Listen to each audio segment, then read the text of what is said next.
사실 이 인사는 저희 아이들에게 잘 때 하는 인사예요. 저희 아이들이 잘 때에 언제나 이 인사를 해줍니다. 그래서 저희가 얼마나 이 아이가 존귀한 존재인지를 인식하게 하는 건데, 그렇구나. 이 자리에 모인 모든 분들이 하나님 앞에서 너무나도 귀중한 존재이기 때문에 이러한 인사를 같이 합니다. 저희는 저희 안양선민교회는 하나님의 선택을 받은 선민으로서 살아가는 거룩한 백성인 것을 인식하고 하나님이 허락하신 교회를 더욱 섬기고 사랑하는 공동체가 되기를 소망합니다. 아멘. 더불어 오늘 허락하시는 말씀을 받아 기쁨으로 누리며 그 말씀대로 살아가는 저와 성도님들이 되기를 주의 이름으로 축원합니다. 우리는 이제 저번 주에 하나님의 열심이라는 제목으로 같이 말씀을 나누었습니다. 무엇에 대한 열심이냐면 하나님께서 하나님의 백성들을 향한 포기하지 않는 사랑에 대한 이야기를 같이 나누었습니다. 그래서 예수께서 16장을 곰곰이 좀 읽어보고 또 같이 묵상하다 보면 이런 이야기가 등장하게 됩니다. 부모에게서부터 버림받고 죽음을 기다리는 한 아이가 나타납니다. 이 한 아이의 이름은 예루살렘이고요. 이 예루살렘은 그저 죽을 수밖에 없는 상황에서 하나님께서 그를 선택하여 주셔서 그를 보살피고 자라게 하시고 또 지켜주게 되어주십니다. 그리고 그 한 아이는 잘 성장하여서 이제 결혼을 할 수 있는 한 여성으로 준비되어져 있었습니다. 이것만 생각해도 하나님의 놀라운 은혜인 것은 분명합니다. 그런데 하나님의 사랑은 여기서 끝나지 않고요. 하나님의 은혜는 여기서 멈춰지지 않고 이제 그 여인을 자신의 나라, 곧 하나님 나라의 왕으로서 받아들이면서 그를 참 온 세계의 높은 자로 세워주게 되어집니다. 곧 그 나라의 황후로서 맞아들이는 은혜를 경험하게 된 것입니다. 이런 황후의 자리에 앉다 보니까 이스라엘 백성, 곧 예루살렘은 교만해지기 시작했습니다. 자신이 누리고 있는 모든 것들이 하나님의 은혜로 인하여 주어진 것이 아니라 곧 나로 인하여, 내가 잘났기 때문에, 나의 이 위치가 너무나도 좋기 때문에, 나의 하나님께서 우리 가운데 성전을 주셨기 때문에 라는 이런 여러 가지 이유로 인하여서 교만해지기 시작했고, 결국 자신이 가지고 있는 화려함이나 자신이 가지고 있는 광대함을 더욱더 높이고 더욱더 안전하게 하기 위해서 우상을 섬기기 시작했고, 이방 나라들과의 관계를 더욱 돈독히 하기 시작했습니다. 그러니 모든 것들은 하나님을 떠나가는 것이었고 결국 하나님과의 관계를 깨트리게 하는 결정적인 요소가 되어버렸습니다. 결국 16장에서도 분명히 말씀하는 것은 하나님을 버리고 우상 숭배하는 것 자체를 하나님께서 극도로 미워하시고 싫어하신다는 것입니다. 결국은 이것으로 인해서 하나님의 심판을 받을 수밖에 없는 위치에 있었고, 하나님은 이제 그 한 여인, 곧 예루살렘을 버릴 것을 분명히 선언하십니다. 그런데 이 부분에 있어서 하나님께서는 이스라엘 백성들을 버리지 않고 다시 회복시킬 것을 그 뒤에 끊임없이 말씀하게 되어집니다. 그 이유는 무엇이냐면 하나님께서 행하시고 선택하신 것은 이 예루살렘이 귀하고 아름답고 존귀한 존재이기 때문이 아니라 하나님의 일방적인 사랑이었고 하나님의 일방적인 맹세였으며 하나님의 일방적인 선택 가운데 있었다라는 것입니다. 하나님이 우리를 그토록 사랑하셨기 때문에 결국 우리를 버리지 않으신 것이다. 우리의 삶을 곰곰이 생각을 해봐도 우리가 하나님 앞에 온전히 살아가거나 우리가 하나님 앞에 아름다운 모습으로 나아가기는 참 힘듭니다. 하나님의 선하심 앞에 우리의 모습을 돌아봤을 때 우리의 삶은 하나님 앞에 악함밖에 놓여지지 않을 수밖에 없죠. 그럼에도 불구하고 하나님은 우리를 버리지 않으시고요. 여전히 우리를 향한 하나님의 열심을 포기하지 않으신다는 말씀을 우리는 기억해야 될 것입니다. 우리 이 말씀을 왜 지금 이 시간에 말씀을 나누냐면 이 16장의 말씀과 오늘 20장의 말씀이 연계되어지기 때문입니다. 11장의 말씀은 이스라엘 백성들의 연약함, 그러나 그들의 범죄함에 대한 이야기를 한다면 오늘 20장의 말씀은 이스라엘 백성들을 향하여 하나님이 응답하지 않으시는 이유가 무엇인가에 대한 이야기를 하게 되었습니다.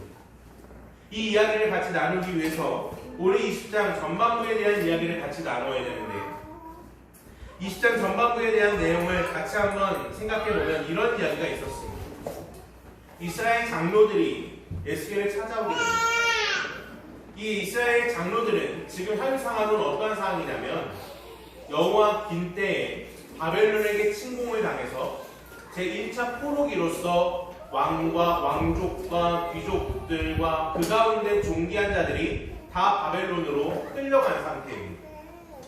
그 가운데 이들의 대표로 있는 장로들이 에스겔을 찾아옵니다.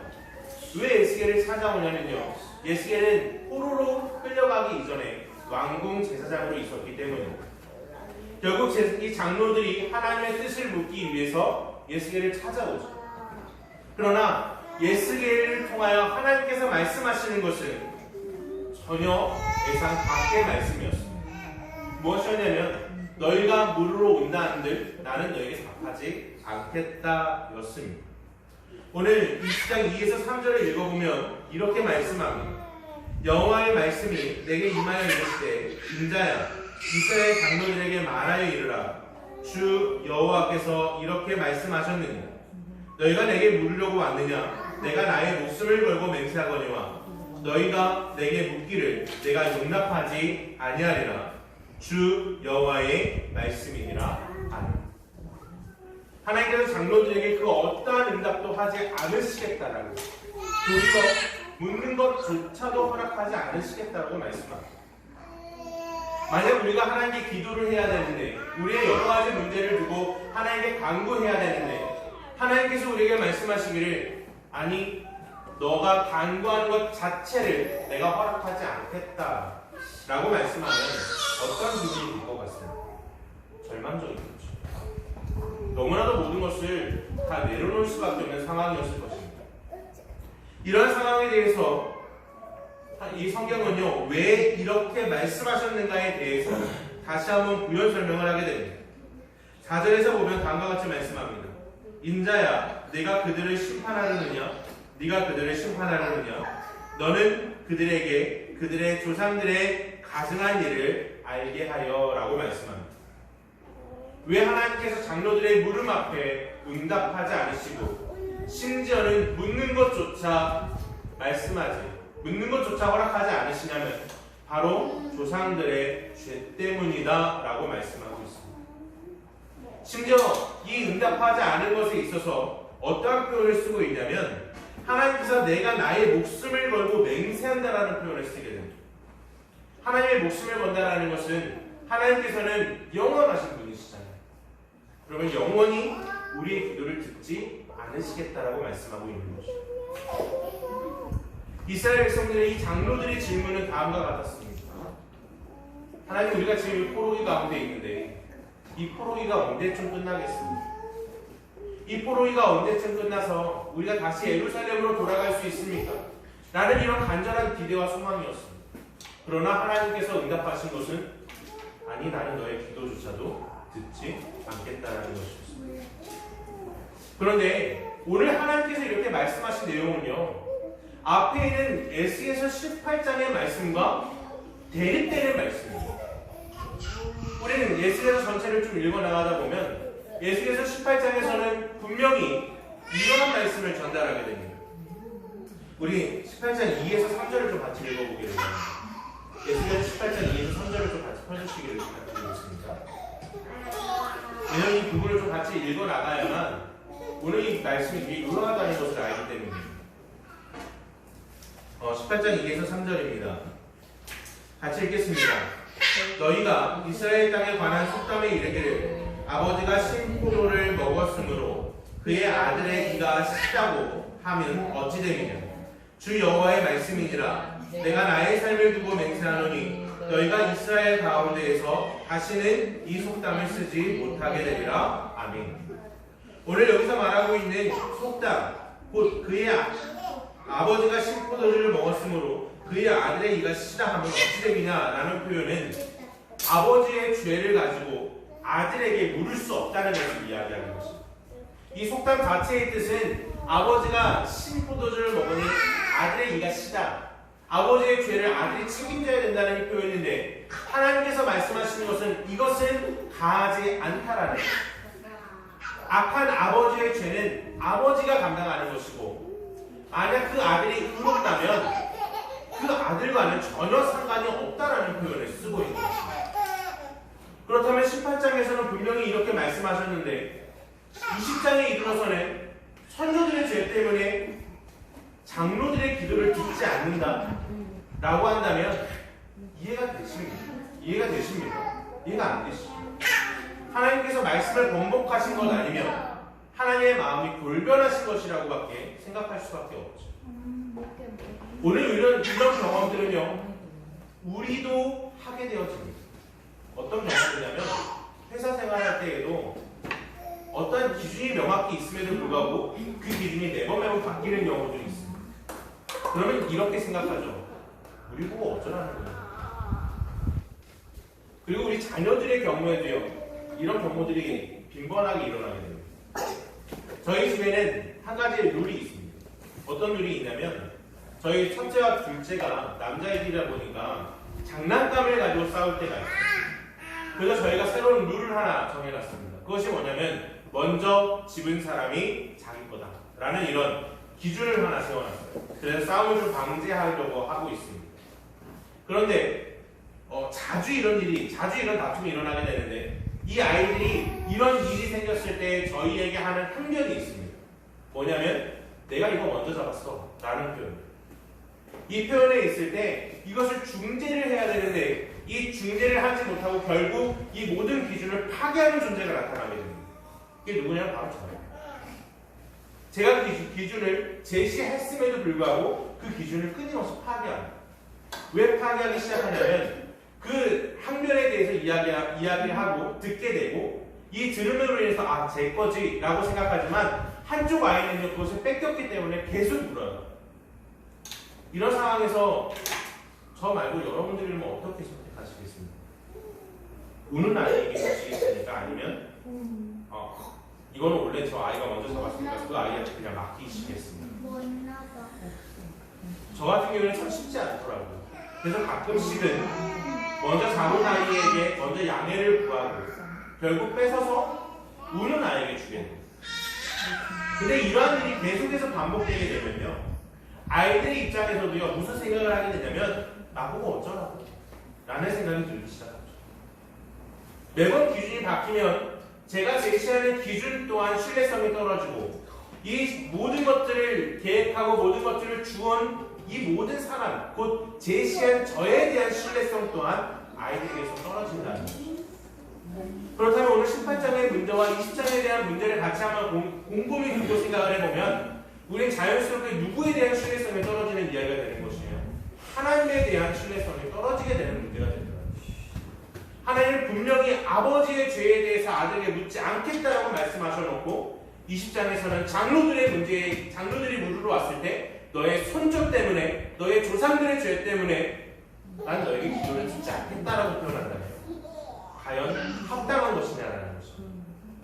합당하지 않죠. 그러나 성경 내에서 하나님이 신실하신 하나님께서 변함없으심에 대한 이야기는 끊임없이 하고 있습니다. 야고보서 1장 17절에서는 다음과 같이 말씀합니다. 온갖 좋은 은사와 온전한 선물이 다 위로부터 빛들의 아버지께로부터 내려오나니 그는 변함도 없으시고 회전하는 그림자도 없으신다고 분명히 말씀합니다.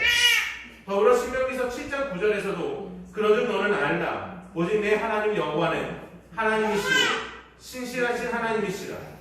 그를 사랑하고 그의 계명을 지키는 자에게는 천대까지 그의 언약을 이행하시며 인애를 베푸시되 아멘. 결국 끊임없이 성경은요 하나님이 영원하시고 하나님이 신실하시고 하나님의 변함이 없으시다라는 표현을 우리에게 끊임없이 하고 있다는 것이에요. 근데 오늘 18장과 20장의 문제는 우리가 어떻게 해결해야 됩니까? 어떻게 해석을 해야 되는 것입니까? 그 해결의 답은요 오늘 본문 30절부터 31절에 있습니다. 우리 30절과 31절을 같이 한번 읽어보도록 하겠습니다. 30절과 31절입니다. 시작. 그러므로 너는 이스라엘 족속에게 이르라. 주 여호와께서 이같이 말씀하셨느니라. 너희가 조상들의 풍속을 따라 너희 자신을 더럽히며 그 모든 가증한 것을 따라 행음하느냐. 너희가 또 너희 아들을 화제로 삼아 불 가운데로 지나가게 하며 오늘까지 너희 자신을 우상들로 말미암아 더럽히느냐. 이스라엘 족속아, 너희가 내게 묻기를 내가 용납하겠느냐. 주 여호와의 말씀이니라. 내가 나의 삶을 두고 맹세하노니 너희가 내게 묻기를 내가 용납하지 아니하리라. 아멘. 왜 하나님께서 기도에 대해서 반응하지 않으시고 그 기도를 받지도 않으시겠다고 표현하시냐면 바로 그들의 우상 숭배였기 때문에, 우상 숭배 이 이유 때문이라는 것입니다. 조상들의 문제가 아니라 지금 그들의 문제였다라는 것입니다. 그들의 문제 가운데 우상 숭배가 있었고 그 우상 숭배로 인해서 하나님께서 그들의 기도를 듣지 않으시겠다라고 분명히 말씀하고 있는 것입니다. 왜냐하면 우상 숭배는요, 하나님께서 그토록 미워하시고 싫어하는 것이기 때문입니다. 조상들이 행했던 우상 숭배의 자리에서 벗어나지 않은 지금 현대의 이스라엘, 곧 그들의 기도를 하나님은 듣지 않으시겠다고 말씀하는 것입니다. 지금 그들의 상황은 어떻습니까? 그들의 상황은요, 이스라엘 백성들의 범죄로 인하여서 심판을 받아 바벨론에 의하여 멸망하기 직전에 첫 번째로 포로로 이송되어져서 포로 가운데 있는 상태에서도 여전히 하나님을 의지하지 않고 우상을 숭배하는 상황이었다는 것입니다. 그러면서도 하나님께 질문하기 위해 에스겔을 찾아왔다는 거죠. 그리고 우리는 이 상황들을 곰곰이 생각해보면 이 장로들의 상황, 곧 이스라엘 백성들의 상황은 다음과 같다는 것입니다. 그들은 여전히 우상을 섬기고 있고요. 겸하여 누구도 섬기고 있는 거예요. 하나님도 섬기고 있는 상황이라는 거예요. 그들은 우상을 너무나도 사랑했고요. 그러면서도 하나님을 너무나 사랑했습니다. 과연 이들은 하나님께 질문하러 오는 것일까요? 아니면 여러 가지 선택사항 중에 하나를 위하여 예수님을 찾아온 것입니다. 여러 가지 선택사항 가운데 하나를 위하여 예수님을 찾아온 상황일 뿐이라는 것입니다. 그렇기 때문에 하나님께서 그들의 기도를 듣지 않으시겠다. 그들의 기도조차도, 그 질문조차도 듣지 않으시겠다라고 우리에게 말씀하고 있는 것입니다. 그들 가운데 있었던 이 우상은요, 어디에서 예배가 되어졌냐면 바로 산당이라는 곳이었습니다. 이 산당에 대한 이야기를 잠깐 동안 해야 됩니다. 왜냐하면 오늘 본문에서 산당을 아주 강조하기 때문입니다. 이 산당이라는 곳은 자연스럽게 어디에 있을까요? 산당이니까 산에 있겠죠. 우리가 보통 산이라는 곳은 어떠한 표현이 되죠? 높다라는 것이 우리 가운데 있는 이미지죠. 이 높은 곳에 가서 제단을 짓는 이유가 무엇일까요? 높은 곳에 가서 제단을 짓는 이유가 무엇일까요? 이 중세시대에 보면 교회를 지을 때 아주 높은 고딕 양식을 짓게 되어집니다. 그들의 고딕 양식은 신앙에 대한 표현이었거든요. 왜 고딕 양식을 만들었을까요? 높이 만들면 하나님과 가까워진다는 생각이었습니다. 여기 산당을 지었던 것은 신과 가까워지기 위한 그들의 신앙의 모습이었다는 것입니다. 그리고 산당은요, 항상 잎이 무성한 나무 밑에 지었습니다.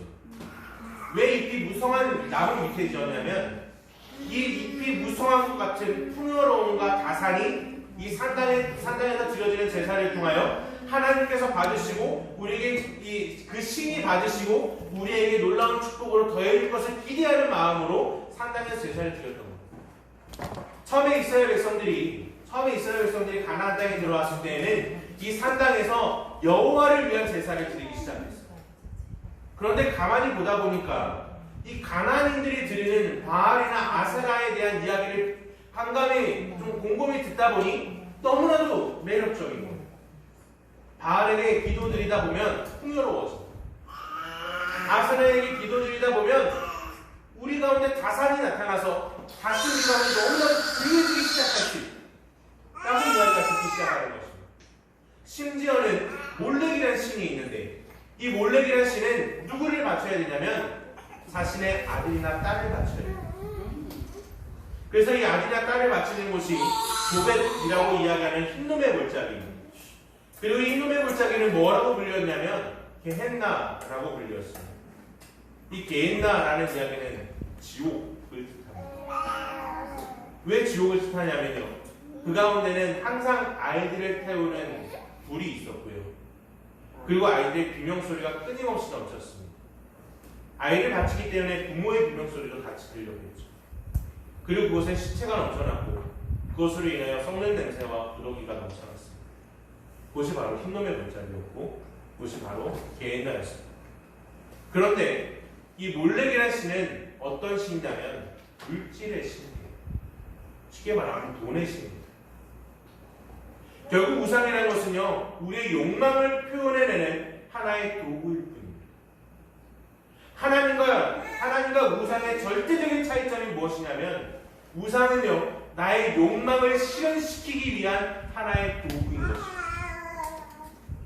그렇기 때문에 하나님께서는 끊임없이 우리에게 우상과 하나님을 겸하여 섬길 수 없다는 것을 우리에게 분명히 말씀하고 있는 것입니다.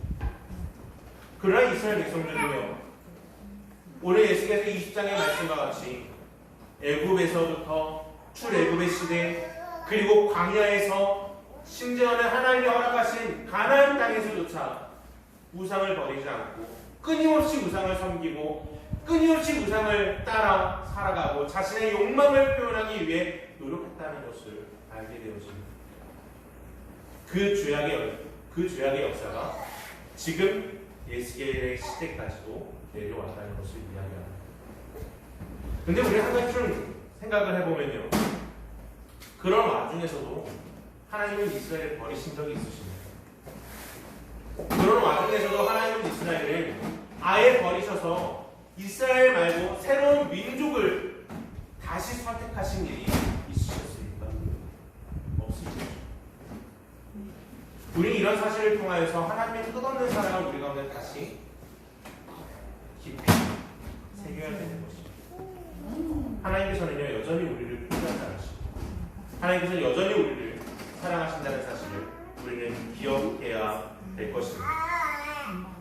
더불어 우리는 하나님과 그리고 이 우상을 겸하여 섬길 수 없다는 사실을 우리는 분명히 기억해야 됩니다. 왜냐하면 예수님께서도 마태복음 6장 24절에서 다음과 같이 말씀합니다. 한 사람이 두 주인을 섬기지 못할 것이니 혹 이를 미워하고 저를 사랑하거나 혹 이를 중히 여기고 저를 경히 여깁니다. 너희가 하나님과 재물을 겸하여 섬기지 못하느니라 라고 분명히 말씀합니다. 이렇게 우리는 하나님과 우상을 겸하여 섬길 수 없습니다. 이제 우리는 하나님 앞에서 온전히 선택해야 돼요. 우상을 버릴 것인지 아니면 하나님을 선택할 것인지 아니면 하나님을 버릴 것인지 우상을 선택할 것인지. 그러나 우리 하나님께서요, 이 모든 부분에 있어서 다시 한번 이스라엘 백성들을 간절히 회복시키기 원하는 이 간절한 마음을 향하여 선언하시면서 이스라엘 백성을 내가 다시 너희를 회복시키고 다시 너희를 자유롭게 할 것인데, 그러나 너희가 조건이 있다. 그것이 뭐냐면 너희가 나를 선택해야 된다는 것입니다. 이스라엘 백성들을 회복시키겠다는 말씀은 오늘 본문 33절에 다음과 같이 말씀하는 것입니다. 주 여호와의 말씀이니라. 내가 나의 삶을 두고 맹세하노니 내가 능한 손과 편 칼로 분노를 쏟아 너희를 반드시 다스릴지니라 라고 말씀하고 있는 것입니다. 자, 이 가운데 나의 삶을 두고 맹세한다 라는 뜻은 무엇이냐면 하나님께서 나의 생명을 걸고 맹세한다는 것을 이야기합니다. 하나님께서 자신의 생명을 걸고 맹세한다는 것은 영원한 맹세이고, 이 맹세에 대한 이야기는 다음과 같습니다. 뭐냐면 능한 손과 편팔로 라는 표현을 쓰고 있는데, 이 능한 손과 편팔은요 무슨 표현을 쓰고 있냐면 출애굽을 할 때, 하나님께서 애굽에서 이스라엘 백성들을 건져낼 때 놀라운 능력과 그리고 10가지 재앙을 베푸실 때마다 이 하나님의 권능의 이 능한 손 그리고 편팔이라는 표현을 쓰게 됩니다. 그와 같이 다시 하나님께서는 바벨론에서부터 너희를 건져낼 것을 자신의 생명을 걸고 맹세한다는 것을 이야기합니다. 더불어 그들을 건져내어서 다시 다스릴 것을 말씀합니다. 다스리다라는 것은 누가 된다는 것이죠? 바로 왕이 된다는 것을 의미합니다. 사무엘상 앞에서 분명히 이스라엘 백성들은 하나님의 왕 되심을 스스로 포기했습니다. 그리고 사람을 왕으로 세웠죠. 그런데 오늘 하나님께서 에스겔의 말씀을 통하여서 너희들은 범죄하고 나를 버렸으나 나는 너를 포기하지 않고 다시 너희를 내 백성 삼을 것이라는 것을 우리에게 선언하시는 것입니다. 누구의 목숨을 걸었어요? 자신의 목숨을 걸었어요. 바로 자신의 목숨을 걸어 우리를 건지시겠다는 약속은 이후에 더 나아가 우리 주 예수 그리스도께서 십자가에서 자신의 모든 것들을 내어주는 은혜로 우리에게 다시 돌아오는 것을 보게 되었습니다. 이와 같이 하나님께서는 우리를 끊임없이 사랑하시고 하나님께서 우리를 절대로 포기하지 않고 그 사랑 안에 끊임없이 우리를 불러주고 계십니다. 그럼 우리는 반응해야겠지. 무엇을 반응해야 됩니까? 우리 안에 있는 우상을 제거하기 시작해야 됩니다. 우리 안에 있는 우상을 조금씩 내려놓기 시작해야 됩니다. 나의 욕망을 표출하는 그 어떤 도구라든지 이 모든 도구가 있다는 모든 것들을 우리는 철저히 내려놔야 됩니다. 나의 욕망을 실현시키는 것이 나의 자녀가 된다면 자녀가 바로 우리의 우상이 되는 것입니다. 나의 욕망을 실현시키는 것이 돈이 된다면 돈이 바로 우상이 되는 것이고요. 나의 욕망을 실현시키는 것이 바로 내 자식이 되어진다면 그것이 바로 우상이 되어지는 것입니다. 우리는 실로 하나님 앞에서 이러한 결단을 내려야 됩니다. 어떠한 결단이냐면 내가 바라고 원하는 나의 욕망을 실현시키기 위해서라면 하나님이든 하나님 외에 다른 것이든 상관이 없다라는 이 악한 마음에서부터 우리는 떠나야 됩니다. 이 악한 마음에서부터 우리는 벗어나야 됩니다. 그리고 우리의 상황과 우리의 욕망이 이루어지지 않는다 할지라도 나를 구원하시고 정말로 연약하고 아무것도 없는 아무런 조건 없는 우리를 택하여 사랑해 주신 하나님 앞에 우리는 다시 철저히 서야 되는 것입니다. 그리고 오늘 이 이스라엘 백성들에게 주어진 이 질문은 다시 우리에게 돌아오는 것입니다. 하나님입니까?